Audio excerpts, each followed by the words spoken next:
Hai, nama saya Nur Istihar. Hari ini saya akan membentangkan tentang anthropocentrisme. Anthropocentrisme berasal dari bahasa Yunani kuno, iaitu anthropos yang bermaksud manusia dan kentron yang bermaksud pusat.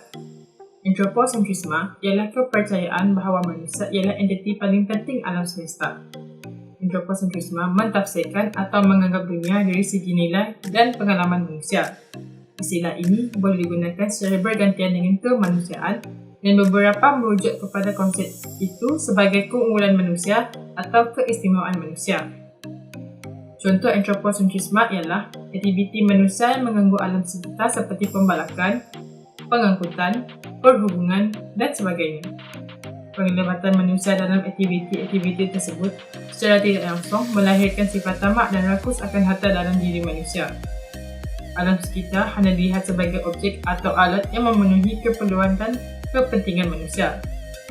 Istilah anthropocentrisme ini menyebabkan manusia mengeksploitasi alam sekitar sewenang-wenangnya demi memenuhi kepentingan mereka sendiri tanpa mempertimbangkan kelestarian alam sekitar. Secara umumnya, biocentrism merupakan satu pandangan menunjukkan bahawa manusia, tumbuhan, haiwan dan mikroorganisma hidup dalam satu komuniti. Kesedarannya, alam dan kehidupan lain bukan sahaja digunakan untuk kepentingan dan kepuasan manusia, bahkan mereka juga mempunyai nilai mereka sendiri untuk memastikan ekosistem di bumi ini sentiasa terjaga. Ekosentrisme ialah satu pandangan yang telah dipertingkatkan dan mencakupi ekosistem secara keseluruhan alam. Biocentrisme dan ekosentrisme kedua-duanya menunjukkan bahawa setiap organisme kehidupan di alam ini mempunyai hak dan perlu dijaga dan dipelihara. Teori ekosentrisme yang sangat terkenal ialah teori deep ecology. Teori ini telah diperkenalkan oleh seorang ahli falsafah Norway iaitu Arne Naess pada tahun 1973. Teori ini menekankan mengenai kepentingan dan pemeliharaan persekitaran alam sekitar. Penggunaan teori deep ecology ini dapat dilihat melalui inisiatif yang telah diambil oleh pihak kerajaan yang mengenakan tindakan undang-undang terhadap individu yang melakukan aktiviti-aktiviti yang boleh mendatangkan kesan negatif terhadap alam sekitar. Misalnya, individu yang melakukan aktiviti pembakaran secara terbuka boleh dikenakan denda tidak melebihi RM500,000 atau dipenjarakan selama 5 tahun atau kedua-duanya sekali. Hal ini demikian kerana wujudnya fahaman masyarakat yang bertanggungjawab untuk menjaga alam sekitar bagi mengelakkan kualiti udara dan kehidupan alam sekitar terjejas. Secara amnya, falsafah ekosentrisme ini dapat mewujudkan satu ekosistem yang stabil dengan menjaga dan memelihara setiap organisme kehidupan.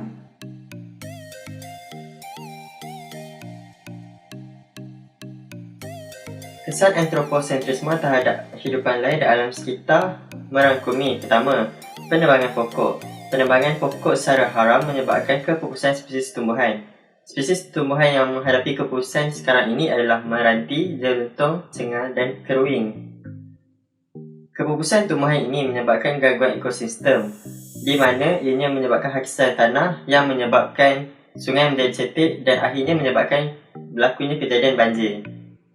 Yang kedua, dalam pertanian, penggunaan racun serangga telah menyebabkan pencemaran tanah yang akhirnya menyebabkan tanah menjadi kurang subur atau tidak subur dan tidak sesuai untuk tumbuhan lain tumbuh di situ. Seterusnya, pembinaan jalan raya. Sama seperti yang pertama tadi, pembinaan jalan raya menyebabkan kawasan bukit digondolkan untuk membina jalan raya. Ini menyebabkan hakisan tanah akibat kekurangan pokok di kawasan itu. Seterusnya, perindustrian. Pembinaan kilang industri telah mengubah lanskap kawasan. Seperti tadi, kawasan kilang yang dibina di kawasan bukit juga menyebabkan hakisan tanah. Selain itu, pembinaan kilang ini menyebabkan udara menjadi tercemar akibat pembebasan gas dan asap yang tidak ditapis. Pembebasan gas ini menyebabkan lapisan ozon semakin nipis, yang akhirnya menyebabkan kadar sinaran ultra-ungu matahari ke permukaan bumi meningkat. Akhir sekali, pembebasan gas ini juga menyebabkan hujan asid. Akhir sekali, Aktiviti pembuangan sampah secara haram dan tidak terkawal menyebabkan air sungai menjadi tercemar yang menyebabkan banjir kilat. Seterusnya, ini menyebabkan udara tercemar akibat bau busuk yang terhasil daripada pembuangan sampah ini. Terima kasih. Antara usaha-usaha yang perlu dilakukan untuk mengelakkan kemusnahan ekosistem disebabkan antropo sebagaimana saranan Kementerian Alam Sekitar yang menggesa semua pihak agar tidak melakukan pembakaran terbuka atau membiarkan tanah atau premis mereka dimasuki atau dicerobohi oleh pihak-pihak yang tidak bertanggungjawab sehingga menyebabkan pembakaran terbuka untuk tujuan-tujuan tertentu atau dengan tidak sengaja. Dalam titah Hari Raja yang di-Pertuan Agong pada 18 Mei lalu, kemerosotan alam sekitar dan kesannya kepada kesejahteraan negara dan sejagat tidak boleh lagi dipandang remeh. Oleh itu, baginda menyeru supaya Malaysia terus komited dalam usaha mengetengahkan isu alam sekitar dan perubahan iklim, termasuk mempergiatkan usaha untuk memelihara sungai, hutan, hidupan liar dan mengurangkan integriti pelepasan gas rumah kaca serta meningkatkan penggunaan tenaga boleh baharu.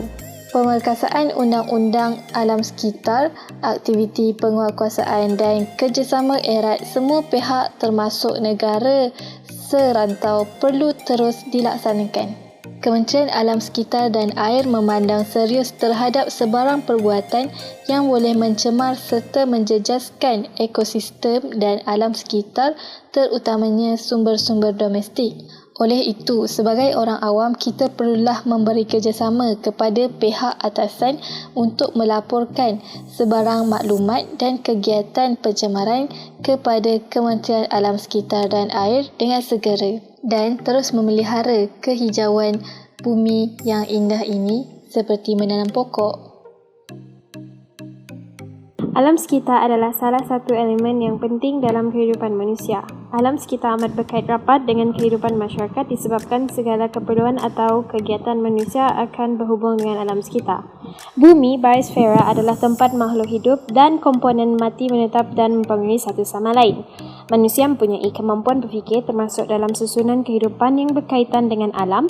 Etika adalah refleksi terhadap norma atau nilai khusus berkaitan dengan persekitaran, manusia melihat satu sama lain, manusia dengan alam semula jadi dan tingkah laku manusia itu sendiri. Cara tindak manusia pada sekitarnya termasuk juga pada bumi dan isinya terpengaruh dari etika lingkungan. Ada 3 teori tentang etika lingkungan menurut Kraft, iaitu anthropocentrism, biocentrism dan terakhir ecocentrism. Anthropocentrism. Teori ini menyebutkan bahawa dalam hubungannya dengan alam, manusia menjadikan dirinya sebagai pusat dari sistem alam semesta.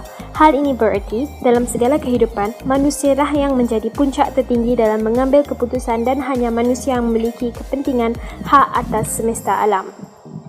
Biocentrism. Biocentrism berasal dari gabungan kata Yunani iaitu bios, hidup, dan kata Latin centrum iaitu pusat.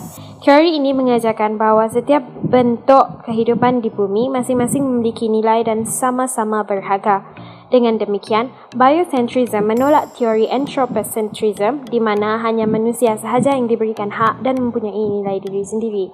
Di sebaliknya, biocentrism mempercayai bahawa makhluk hidup bukan sahaja manusia bahkan menekan semua kehidupan-kehidupan lain adalah bernilai dan harus diselamatkan.